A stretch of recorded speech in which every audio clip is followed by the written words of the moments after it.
지난 9시간에 걸쳐서 제가 여러분에게 하나님께 바르게 예배 드리는 것에 대해 설교를 준비하고 설교를 하고 있습니다. 참 감사하게 메가더 목사님의 예배라고 하는 이런 책을 우리가 이제 접하게 되고, 우리 교회 아마 모든 가정에서 거의 한 권씩 다 구매해가고 읽고 또 제가 이렇게 설교하는 거 듣고 이렇게 이제 하면서 예배가 얼마나 중요한 것인가, 이거를 다 같이 깨닫는 이런 시간을 가지고 있습니다. 예배를 바르게 드려야 되겠다, 이게 참 좋은 그 마음의 소원이에요. 근데 그 예배를 바르게 드리기 위해서는 우리 예배의 대상인 하나님이 어떤 분이신가를 잘 아는 것이 중요하다, 이렇게 이제 말씀드렸어요. 그래서 지난 몇 시간 동안 우리 섬김의 대상이신 그 하나님에 대해서 제가 말씀드렸습니다. 하나님은 지정의를 가지고 계신 인격체이시다. 그러니까 우리가 지정의를 가진 게 하나님의 형상대로 지어졌기 때문에 그 하나님의 지정의를 우리가 가지고 있는 거다. 그러니까 우리가 기도하면 들어주신다는 거예요. 들어주실 수 있는 분. 여러분, 목석에게 기도하면 목석이 무슨 반응을 보이겠어요? 근데 우리의 사정을 이해를 하시고, 그래서 히브리서의 표현에 따르면 우리의 그 연약함의 감정을 느끼지 못하는 분이 아니다. 우리의 연약함의 감정, 이것이 얼마나 어렵고 힘이 들어요. 이거를 느끼고 우리의 처지와 상황 이런 거를 이해하시는 그런 분이시다. 두 번째, 하나님은 무한한 능력을 가지고 계신 영이시다. 우린 육체인데 하나님은 영이라고 표현하고 있다. 이걸 기억을 하시고, 이 하나님은 한 하나님이시다. 세상에 많은 신이 있고 많은 주가 있지만 다 사이배진하지 않고 유일하게 한 하나님, 그분만이 창조자로서 온 세상 모든 사람들의 경배의 대상이 되는 분이다. 근데 그 한 하나님이 본인 안에서 스스로 사랑을 나눌 수 있고 또 구원 사역을 이루시기 위해서는 아버지가 계획하고 아들이 그걸 실행을 하고 그 구원을 우리가 알 수 있도록 성령님이 인도해 주시고 하는 이와 같은 그 세 인격체의 그런 그 한 하나님으로 존재하고 계신다. 오늘 아침에는 하나님의 거룩함에 대해서, 이 모든 것들 여러 가지 하나님의 속성이 있는데 그 하나님의 속성을 한마디로 요약을 하면 하나님은 거룩한 분이시다. 거룩하다는 말은 우리하고 차원이 다르다는 거예요. 차원이 다른데 계신 분이에요. 아침 표현에 따르면 하나님은 넘사벽이에요. 넘사벽. 그렇게 이해하시면 돼요. 우리 인간하고는, 천사니 뭐 이렇게 만들어 놓은 창조를 하고는 이거는 그냥 비교 자체가 안 되는 그런 분이다. 이걸 표현할 때 하나님은 거룩한 분이다, 이렇게 이제 표현하는 거예요. 그래서 변치 않는 분이고 무소부재하신 분이고 전지전능하신 분이고, 그래서 이사야서의 표현에 따르면 하나님께서 나는 주니 나 외에는 다른 자가 없다. 그 다른 자가 없다는 걸 한마디로 표현하면 그게 거룩하다는 뜻이에요. 하나님만 거룩하신 분이다. 그래서 거룩함의 아름다움으로 하나님께 예배 드려야 된다, 이런 거 이제 말씀을 드렸습니다. 변치 않는 분, 또 국가와 개인의 역사를 주관하신 분, 이런 것들에 대해서는 제가 시간을 더 내서 금요일이든 주일 오후든 이제 설교를 더 하려고 그럽니다. 오늘 오후 시간에는 메가더 목사님의 책 예배, 거기에 7장을 설명하도록 하겠습니다. 7장은 제목이 어디나 계신 하나님, 악인들과 의인들 속에 거주하신 하나님, 이런 그 제목으로 말씀을 좀 드리겠습니다. 아침에도 제가 말씀드렸듯이 그 메가더 목사님 책을 이렇게 이제 보면은 더 추가할 게 없을 정도로 거의 완벽하게 그 주제에 대해서 1장, 2장, 3장 이렇게 나가면 그 주제에 대해서 거의 완벽하게 이 말씀을 제시를 하고 있어요. 그러니까 논리적이고 하나님 말씀 전체를 가지고 성경 말씀을 관통하는 그런 말씀을 이렇게 하기 때문에 이렇게 단편적인 어떤 지식을 보여주는 게 아니에요. 그래서 하나님의 마음을 통째로 알 수 있는 그런 구조로 책이 기록이 되어 있습니다.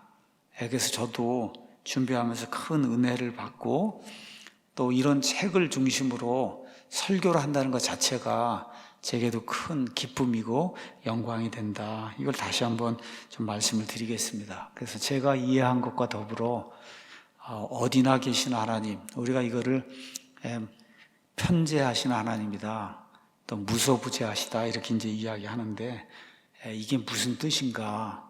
하나님이 어디나 계신다고 하는 것을 우리가 이해하면 하나님께 바르게 예배드릴 수 있을 겁니다. 그래서 이걸 좀 말씀드리겠어요.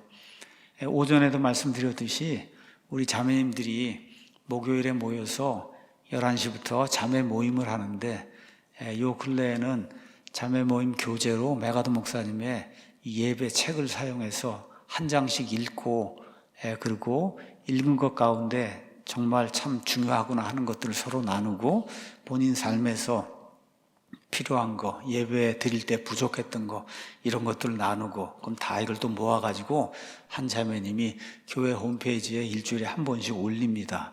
그래서 저희 교회 홈페이지 상단에 이제 가서 보시면은 기관 부서라고 하는 데가 있어요. 거기에 자매 모임이 있습니다. 그 자매 모임에 들어가시면은 지금까지 했던 모든 것들이 다 요약이 돼 있어 그 안에 이제 들어가 있습니다. 보시면 도움이 될 것 같습니다.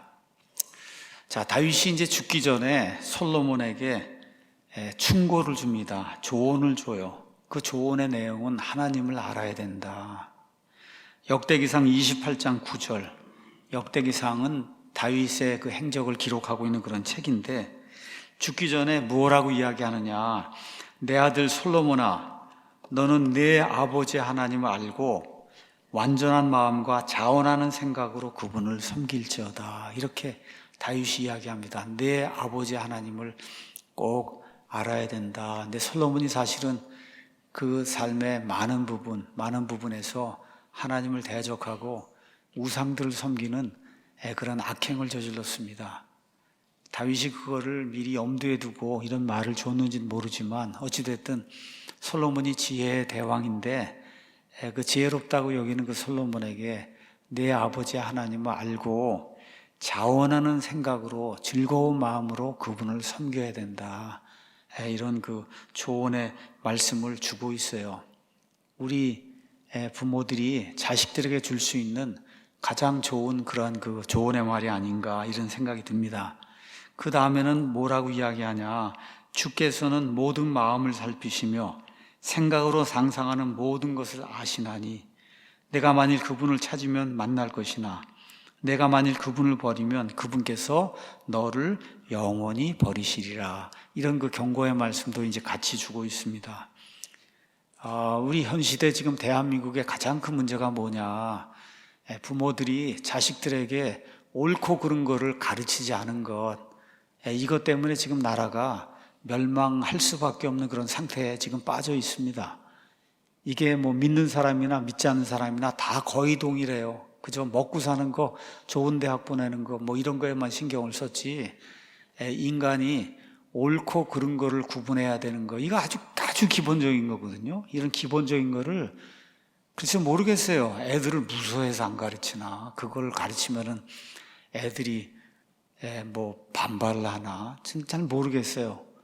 근데 그래서 저는 부모가 돼서 아들, 딸들에게 또 손자, 손녀들에게 그런 말을 해줘야지 된다 이런 생각을 하고 제 아이들에게도 꼭 그렇게 하거든요. 옳고 그른 거를 손자든 손녀든에서 그저 그냥 잘한다고만 그러면 안 되잖아요. 아닌 건 아니라고 해야 아이가 고칠 거 아닙니까? 그렇죠? 근데 이게 할머니, 할아버지 이렇게 되고 그러면은 그냥 다 좋게 보이나 봐요. 저는 그렇게 보이질 않던데, 아닌 건 아니라고 얘기해야지. 무례하게 굴고 뭐 이렇게 하면은 그건 아니라고 얘기하고 고쳐야 된다 그러고 그렇게 해야 되는데, 그거에 잘 안 되는 것 같아요. 지금 다윗이 그것을 염두에 두었는지 죽기 전에 솔로몬에게 그런 이야기를 하고 있습니다. 그래서 이 말씀이 우리에게 주는 거는 하나님을 모를 때 그 결과가 비참하게 된다. 다윗이 그거를 몸소 체험을 했고 본인의 경험을 통해서도, 그래서 아들이 그런 걸 반복하지 않도록 이러한 그 훈계의 말씀을 준 게 아닌가. 하나님을 알지 못할 때 그 일에 대해서 데살로니가 후서 1장은 이렇게 표현하고 있습니다. 후서 6절부터 보겠습니다. 하나님께서 너희를 괴롭게 하는 자들에게는 환난으로 갚으시고 괴로움을 당하는 너희에게는 우리와 함께 안식으로 갚으시는 것이 하나님께는 의로운 일인데, 이 일은 주 예수님께서 자신의 강력한 천사들과 함께 하늘로부터 나타나사 하나님을 알지 못하는 자들과 우리 주 예수 그리스도의 복음에 순종하지 않은 자들에게 타오르는 불로 징벌하실 때에 이루어질 거다. 거기 가서 보니까 예수 그리스도의 복음에 순종하지 않는 것, 그거를 하나님을 알지 못하는 거라고 지금 그렇게 표현하고 있어요. 그러니까 하나님을 알지 못하면, 그러면 예수 그리스도께서 심판하실 때 형벌을 받는다. 그래서 그 형벌은 그들은 주의 얼굴 앞과 그분의 권능의 영광에서 떠나 영존하는 파멸로 형벌을 받으리라, 이렇게 이제 기록이 되어 있습니다. 그러니까 하나님을 알지 못할 때 영존하는 파멸이 그들을 기다리고 있으니까, 그래서 조심을 해야 된다고. 다윗이 죽기 전에 그 솔로몬이 아마 다윗이 살아있는 동안에도 아마 지혜롭게 행동했을 거예요. 그래도 그 아들에게 그런 그 충고를 주고 있습니다. 그래서 하나님을 알지 못하면 그러면 구원받지 못합니다. 요한복음 17장 3절에 영생은 이것이니 곧 그들이 참 하나님인 아버지 그리고 하나님께서 보내신 자 예수 그리스도를 아는 것이다. 그러니까 솔로몬이 왜 이렇게 악한 일을 하고 그랬냐? 저는 다윗만큼 하나님을 알지 못했기 때문에 그래서 악한 일을 그만큼 저질렀다고 생각이 들어요. 그러니까 한 사람이 죄를 얼마나 짓고 얼마나 사악하게 짓느냐, 그 정도는 하나님을 아는 것과 비례한다. 하나님을 많이 알면 덜 짓고 하나님을 조금 알면 많이 짓는 거예요. 많이. 그래서 다윗이 그와 같은 그 충고를 솔로몬에게 주지 않았을까, 이런 생각을 해봅니다. 그래서 이 잠언에 가서 보면, 솔로몬의 잠언 가서 보면 하나님을 아는 것이 참된 지혜와 지식의 기초라고 솔로몬이 이제 기록을 하고 있습니다. 악한 일을 많이 하고 아마 하나님의 징계를 받고 그리고 돌이켜서, 그래서 이와 같은 그 잠언의 말씀을 기록한 것이 아닌가, 이런 생각이 듭니다. 그래서 우리 사람은 하나님을 이해하고 아는 것만큼 지혜로운 사람이 된다. 이 지혜롭다고 하는 것은 특별히 영적인 일에서 지혜로운 걸 이야기하는 겁니다. 세상엔 지혜롭다고 하는 사람이 많아요. 노벨상도 타고 뭐 유명한 대학에서 박사도 했다 그러고 그런 사람이 많은데, 이상하게도 그런 사람들의 대부분은 다 하나님을 거부해요. 그러니까 그런 지혜는, 세상의 지혜는 성경이 이야기하는 지혜가 아닙니다. 하나님이 누구신가 알고 하나님을 두려워할 줄 아는 사람, 이런 사람을 지혜로운 사람이라고 이야기를 합니다. 그래서 하나님은 이 땅에 태어난 사람들, 하나님 자신의 형상을 가지고 태어난 이런 사람들이 하나님을 알고 그리고 영원한 미래를 예비할 줄 아는 그런 지혜로운 사람이 되기를 원한다. 우리가 주일마다 나와서 예배 드리고 우리 아이들도 끌고 나와서 그래서 예배 드리고 어떻게 하든지 하나님을 좀 가르치려고 하고 하는 게 지혜로운 사람이 되려고, 그래서 그러는 거 아니겠습니까? 하나님은 자신의 일을 드러내기를 기뻐하시는 하나님이에요. 그래서 이런 하나님을 우리는 계시의 하나님이다. 계시는 특별한 거 아니에요. 하나님이 자신을 드러내어 알려주시는 게 계시입니다. 그래서 잠언 25장 2절 가서 보니까 이런 말씀이 기록되어 있어요. 이를 숨기는 것은 하나님의 영광이다. 그래서 어떤 때는 하나님께서 어떤 기간에 오랫동안 하나님이 하시고자 하는 그런 일을, 또 어떤 중요한 진리를 신비 가운데 숨겨두십니다. 근데 그 다음 절에 가서 보니까 이런 말씀이 또 기록이 되어 있어요. 문제를 찾아내는 것은 왕들의 영예다. 그러니까 하나님은 우리가 먼저 하나님을 알고 그분이 어떤 분인지 계속 알아가면서, 그래서 하나님이 숨겨놓으신 그런 그 진리, 하나님이 오랫동안 감추어둔 것, 이런 거를 찾아내기를 원하시고, 그렇게 되면 사람이 하나님과 사람 앞에서 영예를 얻는다. 여기 왕이라고 표현했지만 물론 왕도 그렇고 왕뿐만 아니라 세상의 모든 사람이 다 이 말씀의 적용의 대상이 될 수 있습니다. 그래서 세상의 다른 모든 종교들의 신과는 달리 하나님은 본인 자신을 누구나 알 수 있도록 드러내어 알려주시는 분이에요. 하나님이 그 일을 하지 않으시면 어느 누구도 하나님이 어떤 분인지 알 수가 없습니다. 그러니까 자신을 막 숨겨서 아무도 모르게 이렇게 만드는 그런 하나님이 아니고, 도무지 아무리 찾아도 알 수 없도록 그렇게 어렵게 만드는 그런 하나님이 아니다. 그래서 로마서 말씀 이런 데 이제 가서 보시면 그냥 밖에 나가서 여러분이 창조 세상을 한번 이렇게 보시고, 해와 달과 별들도 보시고, 동물원에 가서 짐승들도 한번 보시고, 수족관에 가서 그 아름다운 이런 물고기들도 보시고, 바닷가에 가서 이렇게 보시고, 정말 석양이라든지, 제가 요새 영종도에 있는데 정말 석양이 제 처가 그러더라고요. 저거 아름답지 않냐? 그래서 아이고 뭐 한두 번 보면 되지 그랬더니, 아니 이런 거를 음미를 못하면 이게 되겠느냐. 근데 보니까 진짜 맨날 달라요. 맨날 이 석양이라는 게, 이게 해가 노을이 지고 이렇게 하는 게 아마 해 뜨는 것도 다 마찬가지일 거예요. 엄청나지 않습니까, 여러분? 그 하나님의 그 영광, 아름다운 걸 하나님이 이렇게 이제 거기다 이제 보여주셨고, 또 하나님이 객관적으로 자신을 알 수 있도록, 다른 모든 경전은 그런 게 없잖아요, 여러분. 인류 역사 전체를 담고 있는 그런 경전이 어디가 있어요? 제가 지난 금요일에 예레미야 애가를 설명을 했는데, 예레미야는 지금부터 2500년 전의 글이에요. 예레미야가 52장, 예레미야 애가가 5장, 총 57장인데 여러분, 2500년 전에 이렇게 57장이나 쭉 이렇게 모든 게 기록이 되어 있는 책 보신 적 있어요? 없잖아요. 그런 책이 어디가 있어요, 인류 역사에. 인류 역사에 그런 것 자체가 없습니다, 인류 역사에.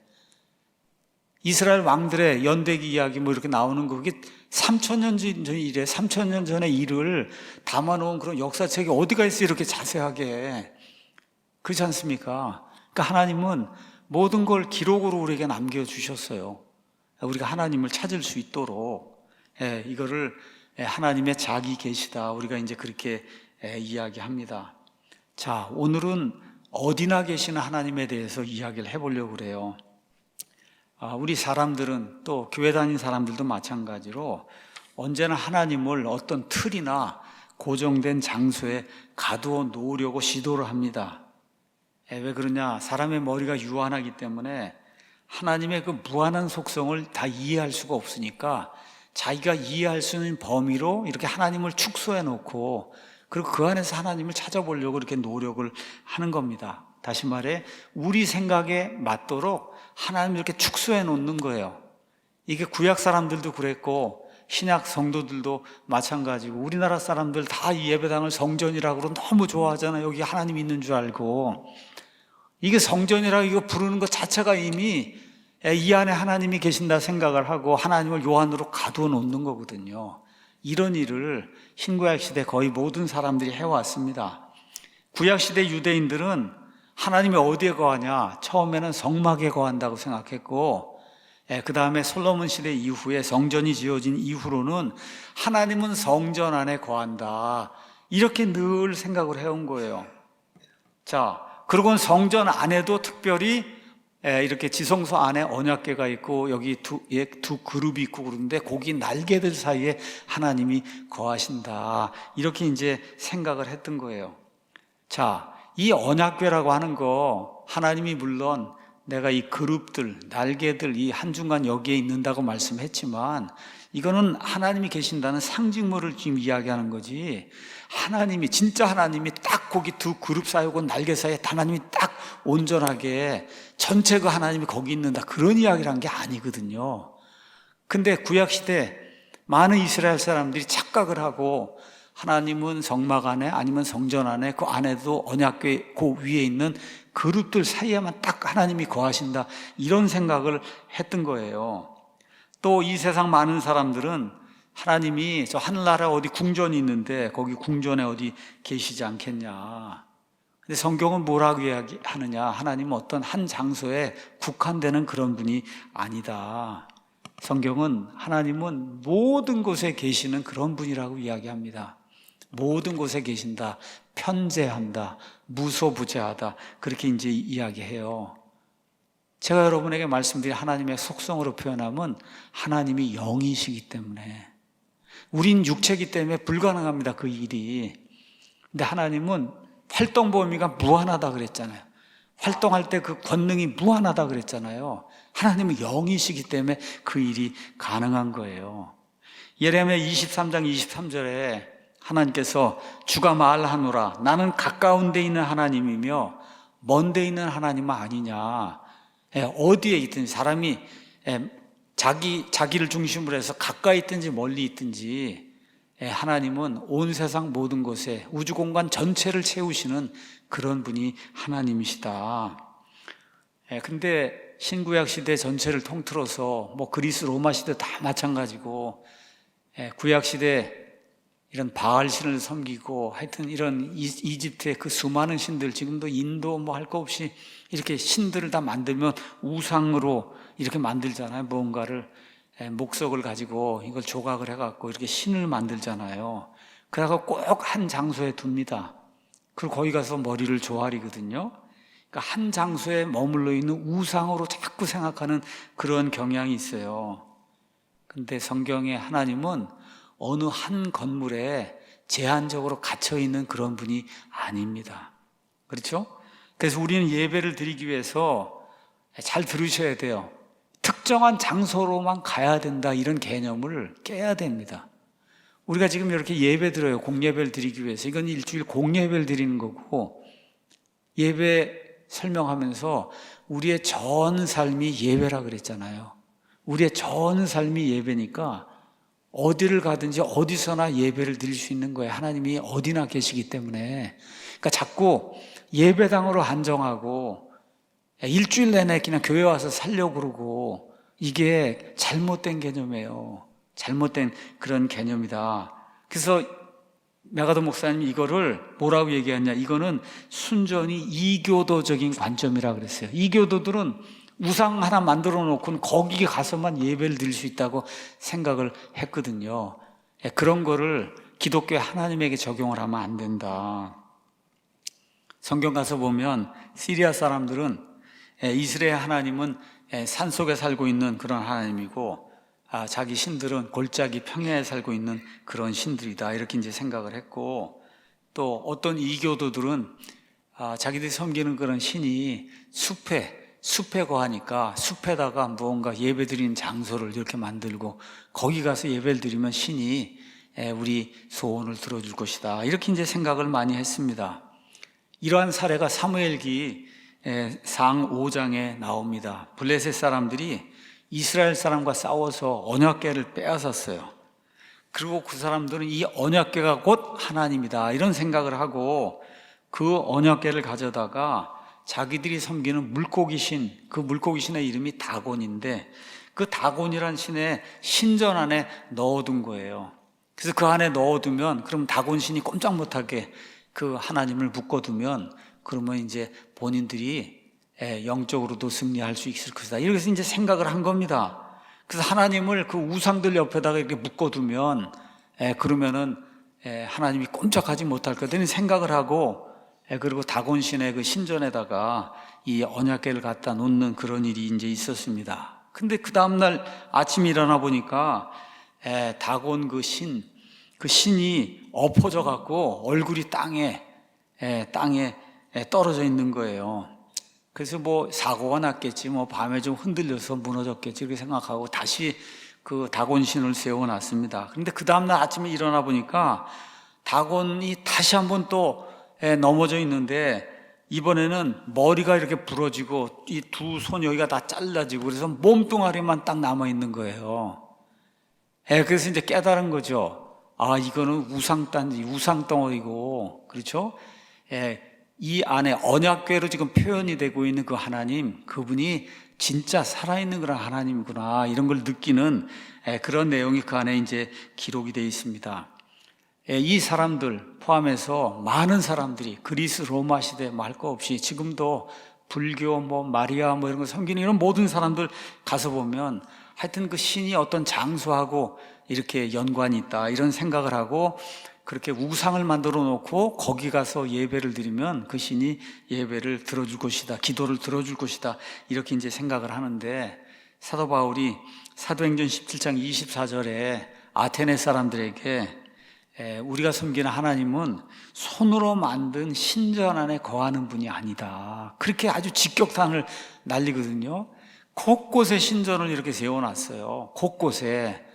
그래서 신을 섬기는데, 바울은 우리 하나님은 이렇게 사람이 만든 이런 그 신전에 거하는 그런 분이 아니다, 그렇게 이야기하면서 우리 안에 거하고 우리가 그분 안에 거하고, 그래서 정말 우리가 하나님의 후손인데 어떻게 돌덩어리, 나무 조각 이런 거 만들어 놓고 그걸 하나님이라고 섬길 수 있느냐, 이렇게 아테네 사람들에게 알려주는 그런 내용이 그 안에 기록이 되어 있어요. 그래서 하나님은 어떤 장소에 갇힐 수 있는 그런 분이 아니고 어떤 대상으로 한정할 수 있는 그런 분이 아니다. 하나님은 모든 곳에 계시는 분이에요. 모든 곳에 계신다. 지금 이 자리에도 계시고, 아이들 공부하는 방에도 계시고, 서울에도 계시고, 미국에도 계시고, 우주공간 저 끝에도 계시고, 해와 달과 별들 모든 곳에 계시는 그런 하나님이시다. 자, 그런데 성경을 읽어보면 하나님의 처소, 하나님의 거처라고 하는 그런 말이 나옵니다. 예를 들어 신약 성경 같으면은 하나님이 어디 계시냐? 신자들 안에 계신다 그래요. 그렇죠? 신자들 안에 계신다. 자, 그러면 어떤 분들이 이의를 제기할 수 있어요. 그럼 하나님은 신자들 마음속에만 계시면 그러면 악인들 속에는 하나님은 안 계신가? 그렇죠? 한번 생각해 보세요. 하나님이 우리를 성전으로 삼고 우리 안에 거하신다, 이렇게 성경이 이야기하는데 그 의미가 뭐냔 말이에요. 그 의미가 뭔가, 고린도전서 3장 16절 가서 보면 그리스도인, 아니면 그리스도인이 모여있는 이 교회, 이거를 하나님의 전, 하나님의 성전이라고, 템플이라고 이야기하는데, 이 의미가 뭐냐? 맞습니다. 우리 안에 거하시는데 그 의미는 구원받은 자들과 하나님 간의 특별한 관계를 이야기한다는 거. 다시 말해, 이것은 관계적인, 아니면 영적인 하나님의 임재를 말하는 거다. 그러니까 하나님은 본질적으로 모든 사람과 함께 하세요. 악인들과도 함께 하세요. 악인들이 하는 거 모든 거 다 알고 있어요. 악인들과도 함께 하는데, 예수님을 믿는 성도들하고는 특별히 아버지와 아들과 이런 관계로서 친밀한 관계를 맺고 있다, 이걸 표현할 때 우리를 하나님의 성전으로 삼고 그리고 우리 안에 거하신다, 그렇게 이야기하시는 거다. 우리가 좀 잘 이해를 해야 됩니다. 그거를 성령님의 내주라고 이야기하는 거다. 성경이 그렇게 이야기하고 있어요. 자, 그런데 오해하면 안 되는 게 있어요. 이 말은 하나님의 어느 물리적인 공간을 다른 것보다 더 많이 차지하신다, 이렇게 생각하시면 안 된다는 거예요. 우리 안에 이제 계시는데 우리 안에만 딱 이렇게 계시고 저 밖에는 없는 그런 분으로 이렇게 하나님을 제한하면 안 된다는 거죠. 어떤 관계라고요? 하나님과의 친밀한 관계, 영적인 관계를 그런 말로 표현한 거다. 참 맥거너 목사님이 지혜로운 그런 사람이에요. 지혜로운 사람이에요. 그렇게 하니까 그렇게 많은 사람들에게 영향을 미치는 그런 그 설교를 하는 거예요. 자, 그러면 하나님의 처소란 뭐냐? 말씀드린 대로 구약 시대에는 이렇게 성전이 있고 그 지성소가 있고 거기 언약궤가 있고 그 그룹들이 이렇게 날개를 펴고 이렇게 있는데 그 사이에 가운데 하나님이 계신다, 그렇게 이야기했어요. 그래서 그 지성소가 거룩한 거예요. 지성소, 거룩하고 거룩한 게, 극도로 거룩한 게 그게 지성소거든요. 그렇게 이제 생각을 했어요. 근데 이것 역시 하나님이 상징적으로 자신의 왕좌를 그 안에 두셨다는 거지, 하나님이 꼭 그 안에 갇혀있는 그런 분은 아니다. 이걸 우리가 꼭 기억해야 된다는 거예요. 지금 이 시대에는 하나님의 교회가 그와 같은 용도로 이제 사용이 되고 있다. 다시 말해, 교회라고 할 때 이 교회 건물이 아니라 정말 눈에 보이지 않는 이런 그 보편적인 그런 그 교회, 이거는 예수님의 몸, 구원받아 예수님에게 속한 예수님의 신부가 되는 이러한 그 영적인 몸을 이야기하는 거예요. 그런 몸 안에 그거를 성전이라고 표현해서 이 그리스도인들, 그 그리스도인들의 모임인 교회, 이거를 성전을 삼고 구약시대 하나님이 언약궤 그 위에 있던 그룹들 사이에 거하신다고 하는 것처럼 우리들 안에 거하는 그러한 모습으로 성경이 이야기하고 있어요. 그걸 하나님의 거처라고 이야기하는 거예요. 그래서 전체적으로 시대와 장소를 불문한 모든 신자의 몸 전체가 장엄하고 영적인 성전, 전을 이루어가고 있다. 우리 지금 성전이라고 자꾸 표현하는데 영어에는 홀리 템플이라고 홀리가 붙어 있지 않습니다. 그냥 템플로 돼 있어요. 템플. 근데 이게 습관이 되고 이러다 보니까 자꾸 예루살렘 성전 이런 생각을 하다 보니까 템플이라고 하는 말을 우리가 성전이라고 지금 그렇게 이야기하고 있는 거예요. 에베소서 말씀을 잠깐 가서 보겠습니다. 에베소서에 이런 말씀이 기록이 되어 있습니다. 2장 19절부터 읽어보겠습니다. 그러므로 이제 너희는 더 이상 낯선 자와 외국인이 아니요 오히려 성도들과 더불어 동료 시민이며 하나님의 집안에 속한 자들이고 사도들과 대언자들의 기초 위에 세워진 자들인데 예수 그리스도께서 친히 으뜸 모퉁이 돌이시니라. 그분 안에서 온 건물이 꼭 맞게 함께 뼈대를 이루어 주 안에서 하나의 거룩한 전으로 자라가고, 여기 가서 보면 거룩한 전, 홀리 템플, 이거 할 때를 거룩한 성전이라고 얘기하지 않았어요. 거룩한 전으로 번역하면 원래는 전이에요. 템플 하나인데 이걸 어떨 때 특별히 강조할 때만 홀리를 붙여놨어요. 그러니까 신구약 시대 모든 사람들, 하나님께 속한 그런 그 사람들, 그거를 거룩한 전이라고 지금 표현하고 있는 겁니다. 그분 안에서 너희도 성령을 통해 하나님의 거처로 함께 세워져 있다. 그러니까 사람이 거처라고 지금 이야기하고 있는 겁니다. 사람이 거처. 자, 천년왕국, 우리가 이제 성경을 가서 보시면 저 이스라엘 땅, 저 땅에 예루살렘의 올리브산에 예수님께서 오셔서 자신의 왕좌를 거기에 두시고 통치하신다 그랬어요. 그러면 하나님이 또 거기에만 계시는 거 아닌가, 이렇게 생각하면 안 된다는 거죠. 이건 예수 그리스도의 그 주권의 중심성을 이야기하는 거지, 예수님이 거기서 통치하신다고 해서 예수님이 거기만 있는 게 아니다. 또 요한계시록에는 이제 가서 보시면 4장, 5장 이런 데 가서 보시면은 천국에서 하나님의 왕좌가 놓여 있는 걸 우리가 이제 보게 됩니다. 자, 이거 역시 하나님은 그 왕좌에만 딱 앉아 계시는 그런 분인가, 이렇게 하나님의 왕좌 한 장소를 하나님이 계시는 공간으로 제약을 두면 안 된다. 그것도 역시 마찬가지로 하나님의 주권적인 통치가 임하는 그거를 상징적으로 보여주는 그런 장소를 이제 이야기하는 거죠. 그래서 하나님은 어디나 계신다. 이게 성경이 이야기하는 핵심이에요. 어디나 계십니다. 어디나 계신다. 자, 그래서 메가더 목사님 표현에 따르면 심지어 우리가 악인들과 어울리는 그런 장소에도 하나님이 계신다는 거예요. 또 하나님은 마음을 살피고 깨달음을 주시기 위해 회심하지 않는 죄인의 마음 속에도 계신다는 거예요. 심판을 집행하기 위해 하나님은 심지어 지옥에도 계신다. 그래서 마태복음 10장 28절에 예수님께서 뭐라고 말씀하셔요? 몸은 죽이고 그 이후에는 아무것도 할 수 없는 그런 사람들을 두려워하지 말고 혼과 몸, 이 둘 다를 지옥에서 멸하실 수 있는, 그 지옥에 계시니까 멸하실 수 있잖아요. 그렇죠? 이런 의미로 심지어 하나님은 지옥에도 계신다. 맞는 말씀이에요. 그런데 세상에 지하 감옥에 있는 악인들 뿐만 아니라 지옥이 아무리 사악하고 더럽고 불결해도 하나님의 이 거룩함을 더럽히지 못한다. 참 좋은 말입니다. 이렇게 표현했습니다. 하나님은 모든 것에 계시지만 모든 것, 인간 사회가 사는 모든 것에 다 불순물이 있고 죄가 있잖아요. 그럼에도 불구하고 하나님의 거룩함은 손상을 받지 않는다는 거예요. 어떤 의미에서 하나님은 태양 광선과 같다. 자, 태양 광선이 빛이잖아요. 들판에 썩어가는 그 송장이 있단 말이에요. 이 송장을 비출 수 있지만 그 송장의 그 썩는 거, 이게 햇빛에 전혀 영향을 주지 못한다는 거, 이런 의미의 하나님이시다. 이걸 우리가 기억을 해야 된다는 거죠. 다시 말해 하나님은 어떤 것과도 섞이지 않는 순수한 본질 그 자체입니다. 아무것도 그분을 더럽힐 수 없어요.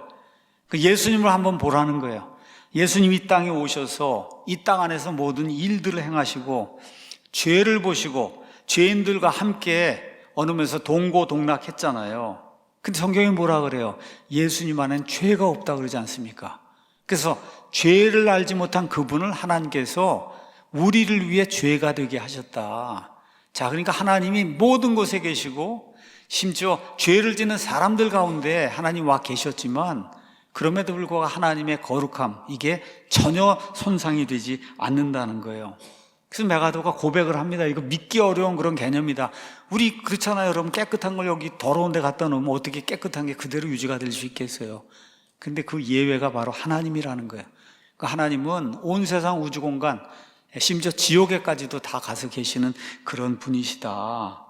그래서 하나님과 접촉해서 하나님의 그 순수함, 거룩함, 이런 완전함을 바꿔놓을 수 있는 그런 존재는 이 우주 공간 전체에 없다는 거. 그래서 하나님이 모든 곳에 계시면서도 하나님이 하나님다움을 잃지 않는 그런 하나님이라는 거, 이걸 우리가 기억을 해야 된다. 자, 그러면 하나님이 어디나 계신다, 이게 지금 성경이 이야기하는 건데 여기에 대해서 우리 믿는 사람들은 어떻게 반응을 해야 되는가?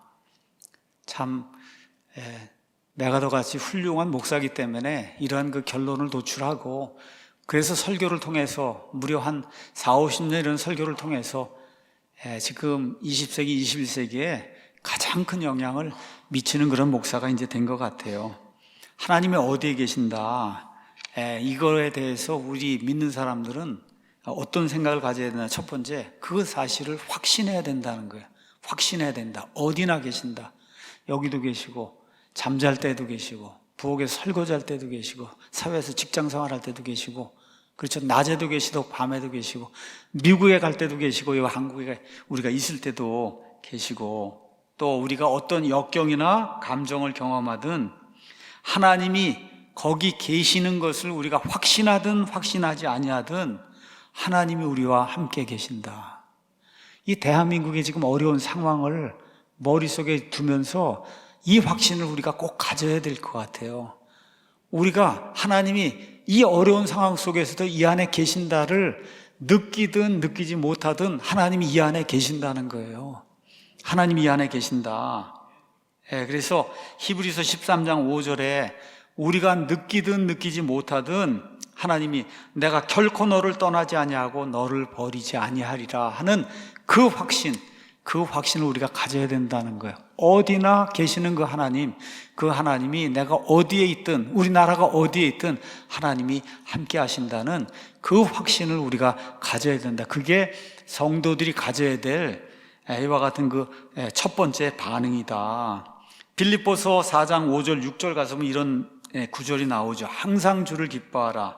내가 다시 말하노니 기뻐하라. 너희의 절제를 모든 사람이 알게 하라. 주께서 가까이 계시느니라. 이 가까이 계신다고 하는 이 말을 예수님의 재림이 가까이 왔다, 이렇게 기존 번역에서 보면 그렇게 이제 해석할 수 있게 그렇게 번역이 된 데가 많은데, 메가더가 정확하게 지적하고 있어요. 이거는 재림 구절이 아니라 주께서 가까이 계신다는 거예요. 어디서나 우리가 어디에 있든지 주께서 가까이 계신다는 그런 이야기예요. 그래서 전 우주에서 본질적으로 하나님에게서 떠나 분리될 수 있는 사람은 없다는 그런 의미다. 우리가 어떤 상황에 놓이든, 그렇죠? 하나님에게서 분리될 수 있는 사람은 없다는 거예요. 더욱이 예수님을 믿는 사람은 하나님의 영이 우리 안에 들어와서 영원토록 내주하신다고 했으니까 하나님의 임재에서 떠나서 살 수 있는 그런 신자는 없다는 겁니다. 자, 그래서 첫 번째는 하나님이 어디에 계신다, 여기에 대한 신자의 반응은 확신이어야 된다. 정말 요새처럼 일이 뒤죽박죽이 돼갖고 이렇게 되면 정말 혼란스럽습니다. 정말 혼란스러워요. 이게 어떻게 돼가는 건지. 트럼프가 그 많은 돈을 써가면서 그래갖고 이러한 폭격을 해갖고 저렇게 자꾸 만들어놨는데, 저걸 눈으로 보고도 저거 가짜라 그러고 저거 거짓말이라 그러고 지금 그러잖아요. 제가 이렇게 봤을 때 얼마나 답답하겠어요. 여러분, 그 폭탄 14발인가 쏟아붓고 하는데 그 한 30조고 들어서 30조. 그래서 우리나라 1년 예산이 500종가 하면 얼마나 그러는데 30조가 된 거예요. 30조. 예, 그렇게 해갖고 지금 이란 꼼짝 못하게 핵무기 만들지 못하도록 저렇게 만들어 놨는데, 다른 나라 사람이 그러면 괜찮아요. CNN이 이 주류 거기 미디어들이 다 나타나서 저거 제대로 한 거 아니라 그러고 이렇게 얘기하면 그 대통령이 정말 어떻게 대통령을 할 수 있을까? 그렇잖아요. 우리 국가에 원수가 가서 뭐 이래 해서 이렇게 해갖고 일을 만들어 놨으면 정말 잘했다 그러고 감사하자 그러고 이렇게 나와야 되는데, 감사하는 마음이 없는 거예요. 감사하는 그런 마음이. 정말 너무너무 답답한 이런 시대에 우리가 살고 있어요. 우리나라 문제뿐만 아니라 전 세계적인 문제가 지금 그렇게 우리를 해적하는 쪽으로 이제 가고 있어요. 그런데 기억해야 된다. 하나님이 우리와 함께 계신다는 그걸 확신해야 된다. 다시 한번 제가 저에게도 다시 한번 좀 각인을 시키고, 여러분 모두에게도 다시 한번 말씀드립니다. 대한민국이 어떤 상황에 있든지 하나님이 우리와 함께 하신다. 이 확신을 버리지 말고 하나님께 그 확신을 이야기하고 하나님께 기도해야 되겠습니다. 자, 둘째로 하나님이 어디에나 계신다고 하는 그 사실은 뭘 이야기하냐? 특별히 하나님이 성도들을 도와주신다. 이걸 의미한다는 거예요. 출애굽기 4장 10절 가서 보면 하나님이 모세를 부르셔서 이스라엘 백성을 이집트에서 구출해 내라고 하니까 모세가 10절에서 이렇게 이야기합니다. 오, 내 주여, 나는 말에 능하지 못하니이다. 말을 못한다는 거예요. 진짜 그랬을 수 있어요. 아론을 보낸 거 보면 모세가 말은 잘 못했을 수 있어요. 지금까지도 그러하였고 주께서 주의 종에게 말씀하신 이후에도 그러하오니 나는 말이 느리고 혀가 둔합니다.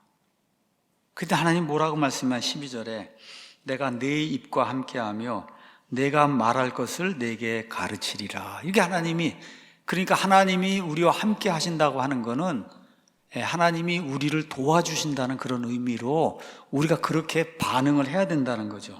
그러니까 하나님 우리와 함께 계신다, 가까이 계신다.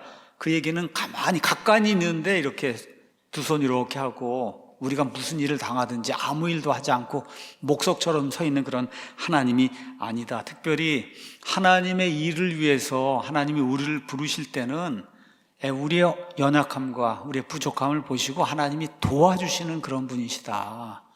이걸 우리가 꼭 기억을 해야 된다는 거예요. 예수님께서 승천하실 때 제자들에게 대위임의 말씀을 주시잖아요. 그 대위임의 말씀에도 이런 말씀이 있어요. 마태복음 28장 20절에 보라, 내가 세상의 끝까지 항상 너희와 함께 있느니라. 항상 너희와 함께. 그러니까 제자들이 나가서 말씀을 선포하거나 할 때 예수님이 끝까지 함께 해주신다. 지금 그 얘기를 하고 있는 거예요. 자, 그 다음에 이제 세 번째, 하나님이 어디나 계신다. 이 이야기는 이거를 깨닫게 되면 그러면 강력한 그 죄의 유혹을 그걸 통해서 우리가 저지할 수 있다는 겁니다. 누구에게나, 목사든 누구에게나 사탄의 유혹, 육신의 정욕이 다가오게 됩니다. 그런데 고린도전서 10장 13절에 이런 말씀이 기록이 되어 있어요. 사람에게 공통적으로 있는 시험 외에는 너희가 어떤 시험도 당하지 아니하였나니 하나님께서는 신실하사 너희가 감당할 수 있는 것 이상으로 시험 당하는 것을 너희에게 허락하지 아니하시고 그 시험과 함께 또한 피할 길을 내사 너희가 그것을 감당할 수 있게 하시느니라. 제가 지금 시간이 얼마나 됐는지 모르지만 한 2년인가 2년 반 전에 폐가 하얗게 돼갖고 코로나 때문에 병원에 일주일 동안인가 입원했었습니다. 그때 이 말씀 얼마나 많이 읽었는지 몰라요. 간호사들이 와서 뭐 농담만 진담만 언제 죽을지 모른다 그러고 이런 얘기하고 그러는데 나는 죽을 것 같지 않은데 뭐 MRI 폐는 하얗게 나왔다 그러고 그러니 참 사람이 어렵지 않겠습니까? 그래서 제가 제 처도 들어와서 같이 있으라고 그래서 제 처도 강제로 제 처도 코로나 걸렸어요. 집에 있겠다고 한 걸 여기 와서 같이 있으라 그래서 한 20평쯤 되는 것 같아요. 압력 조절해갖고 그 안에 집어넣은 우리 둘이 거기 가서 같이 있었는데 거기서 이 말씀을 많이 생각했습니다. 사람에게 공통적으로 있는 시험 외에는 너희가 어떤 시험도 당하지 아니하였나니 하나님께서는 신실하사 너희가 감당할 수 있는 것 이상으로 너희에게 허락하지 아니하시고 시험 당하는 것을 그 시험과 함께 또한 피할 길을 내서 너희가 그것을 감당할 수 있게 하신다. 그러니까 하나님이 어디나 계신다는 그 이야기는 여러 가지 시험, 이건 악에 대한 그런 시험도 있고 이런 죄로 인해 또 병으로 인해서 어려움 당할 때에도 하나님이 우리와 함께 해주신다는 거예요. 자, 그래서 하나님이 어디나 계신다, 이 사실을 우리가 인식하면 인식할수록 조금 더 주님께 순종을 해야 된다. 메가도 목사님이 시편 90편 말씀을 이렇게 이야기했습니다. 거기 90편, 이거는 모세의 기도예요. 시편이 150편인데 150편 가운데 다윗의 시편이 아마 제일 많을 거고 그 다음에 그 안에 하나 모세의 시편이 들어있어요. 그게 90편입니다. 모세가 지은 거예요. 거기 가서 보니까 이런 말씀이 기록이 되어 있어요. 주께서 우리 불법들을 주 앞에 두시고 우리의 은밀한 죄들을 주의 얼굴의 빛 가운데서 두셨으니, 그러니까 이 말은 뭐냐, 우리가 죄를 지으면 마치 구름 위로 올라가 하나님의 왕좌 바로 앞, 하나님의 얼굴 앞에서 죄를 범하는 거나 마찬가지다. 그러니까 하나님이 어디나 계시다고 하는 생각을 하면 그 생각을 가져야 된다는, 그러니까 죄를 점점 더 줄이는 방향으로 그렇게 나가야 된다는 거죠. 자, 그러면 지금까지는 하나님이 어디에 계신다, 이게 신자들에게 어떻게 적용이 될 수 있는가, 이렇게 이제 말씀을 드렸고, 마지막은 믿지 않는 사람들 좀 이야기를 하겠습니다. 이분이 동전의 양면이라 그랬어요. 그 중에 이제 앞면만 이야기했고, 뒷면은 믿는 자들에게 하나님의 편재성의 교리는 매우 중요한 건데, 마찬가지로 믿지 않는 자들에게도 하나님이 어디나 계신다는 이 교리가 대단히 심각하고도 중요한 그런 교리다. 아모스에 가서 보면 이런 말씀이 기록이 되어 있습니다. 아모스 9장 2절에서 4절, 하나님을 대적하는 자들을 향해서 아모스 대언자가 하나님 말씀을 기록한 거예요. 그들, 이 불신자들이 땅을 파서 지옥으로 들어갈지라도 내 손이 거기서 그들을 붙잡을 것이며 그들이 하늘로 올라갈지라도 내가 거기서 그들을 끌어내리리라. 땅속 지옥으로 가도 또 저 하늘 끝까지 올라가도 하나님이 끌어낸다는 거예요. 그들이 갈멜산 꼭대기에 숨을지라도, 땅에 있는 산 중에 그래도 높은 산 갈멜산 꼭대기에 숨을지라도 내가 거기서 그들을 찾아내서 끄집어낼 것이며, 그들이 내 눈앞에서 떠나 바다 밑에 숨을지라도 내가 거기서 뱀에게 명령하여 그것이 그들을 물게 하리라. 그러니까 하나님을 떠나서 악인들이 도피할 수 있는 그러한 장소가 없다는 거예요. 숨을 데가 없다는 거예요. 그래서 하나님을 따르지 않는 자들이 아무리 노력하고 아무리 도망쳐도 하나님에게서 도피할 수 없다. 오늘 우리가 시편 139편 말씀을 읽었는데, 시편 139편은 악장에게 준 다윗의 시입니다. 다윗의 시, 하나님이 모든 것을 아신다는 내용, 하나님이 어느 곳에나 계신다는 그 내용을 담고 있는 그런 내용의 시편입니다. 자, 7절에서 12절 그냥 제가 읽어보겠습니다. 내가 주의 영을 떠나 어디로 가리이까? 혹은 내가 주의 얼굴 앞을 떠나 어디로 피하리이까? 내가 하늘로 올라갈지라도, 하늘, 셋째 하늘에 올라갈지라도 주께서 거기 계시며, 내가 지옥에 내 침상을 펼지라도 보소서 주께서 거기 계시나이다.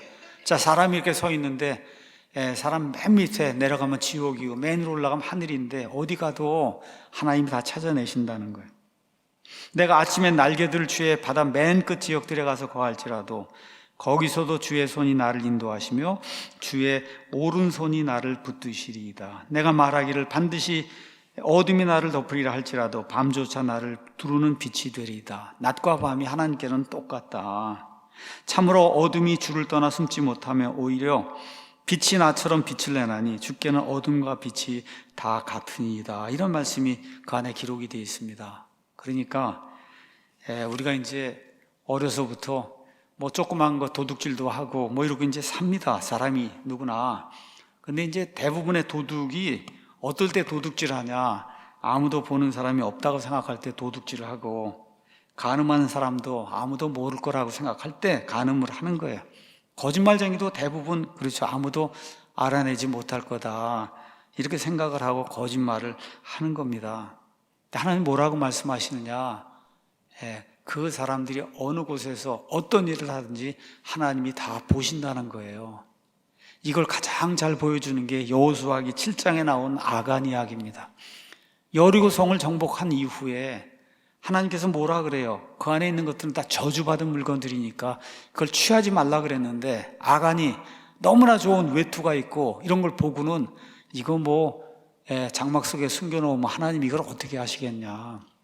그렇죠? 사람은 못 보는데 저 위에 하나님은 내려다보시고, 이 아간의 죄로 인해서 아이성 침략할 때 패배당하는 것, 그리고 결국은 그 저주받은 물건들 꺼내고 이 하나님께 거짓말하고 하나님이 보지 못하리라고 생각하고 악을 행한 아간과 그의 가족들을 처벌한 이후에 아이성을 이렇게 파멸로 이끄는 그런 내용이 그 안에 기록이 되어 있습니다. 잠언 15장 3절에 주의 눈은 모든 곳에 계셔서 악한 자들과 선한 자들을 살피시니라, 이렇게 이제 기록이 되어 있습니다. 히브리서 4장 말씀 가서 보시면 하나님은 모든 죄를 보시고 사람의 모든 동기를 파악하신다는 거예요. 사람이 보기에 오해할 수 있습니다. 근데 하나님 눈앞에서는 불가능하다는 거예요.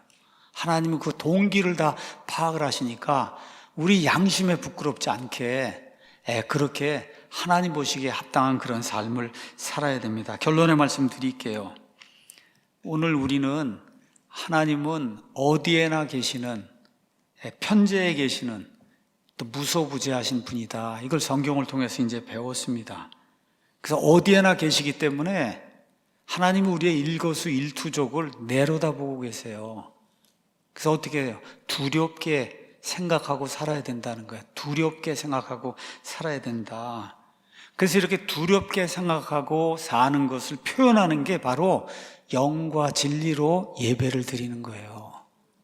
하나님을 두려운 존재로 생각하고 어디서나 어떤 곳에서도 나를 보고 계신다, 이런 생각을 하고 그리고 그거를 표현하는 것이 하나님께 영과 진리로 예배를 드리는 거예요. 그러니까 우리의 예배는 우리가 하나님을 얼마만큼 아는가를 가장 잘 보여주는 시금석이에요.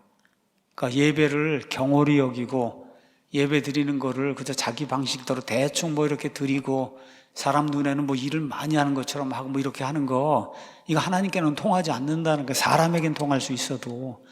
그러니까 하나님을 존중히 여기는 그런 그 태도를 가지고 삶을 임하는 거, 공예배에 임하는 거, 이게 하나님을 아는 것에 대한 표현이라는 거, 이거를 기억하시고 일주일 동안 하나님의 은혜와 화평 가운데 지내는 우리 모두가 되기를 원합니다.